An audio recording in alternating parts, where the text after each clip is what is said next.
আমরা এখন এসে দেখতে পাচ্ছি সেই কাঙ্ক্ষিত জুলাই সনদ, সেই গণভোটের রায় বর্তমান বাংলাদেশে বাস্তবায়ন করার ক্ষেত্রে টালবাহানা করা হচ্ছে।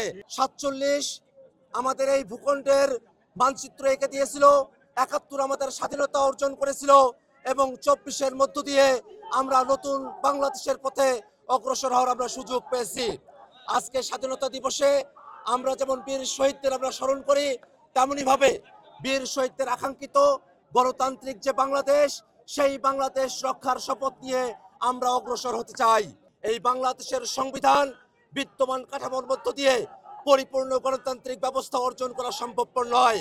আমরা জাতীয় নাগরিক পার্টি এনসিপি একটা নতুন সংবিধানের দাবি জানিয়ে এসেছিলাম, কিন্তু বাংলাদেশের রাজনৈতিক দলগুলোর সাথে ঐক্যমত্য কমিশনের আলোচনার মধ্য দিয়ে একটা সংবিধান সংস্কার পরিষদের মধ্য দিয়ে একটা সংস্কারকৃত সংবিধানের প্রত্যাশা সকল রাজনৈতিক দল প্রতিজ্ঞাবদ্ধ হয়ে জাতির কাছে তারা ওয়াদা করেছিল।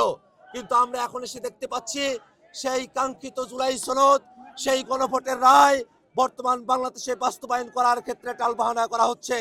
আমরা মনে করি জুলাই সনদের সঙ্গে প্রতারণা করা, গণভোটের সঙ্গে প্রতারণা করা, বাংলাদেশের জনগণের সঙ্গে প্রতারণা করা, স্বাধীনতার সাথে প্রতারণা করা, 24-এর সাথে প্রতারণা করা। বাংলাদেশের জনগণ কোনোভাবেই কোনো প্রতারণাকে বাংলাদেশে প্রশ্রয় দেবে না।